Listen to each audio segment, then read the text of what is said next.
कॅम्पच्या दिवशी प्राधान्यानं जातो आम्ही, कारण आपल्या महिन्यातून 2 वेळा ते कॅम्प असतो आणि त्याच्या व्यतिरिक्त म्हणजे लोकांच्या शेतकऱ्यांच्या एवढं चक्रा मारल्यानंतर त्या कार्यालयामध्ये पण कोणतंच काम होतं त्या कार्यालयात. सर कारवाई सर आम्ही जो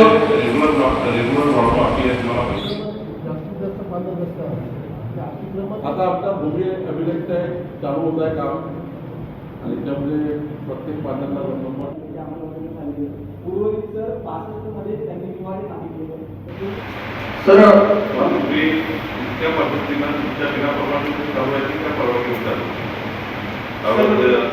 या 30 वर्षामध्ये आम्ही जवळपास उमरखेड म्हणजे तालुक्यामध्ये 61 आणि महागाव तालुक्यामध्ये 32 तर टोटल सर आम्ही 93 वाहनांवर काम आहे.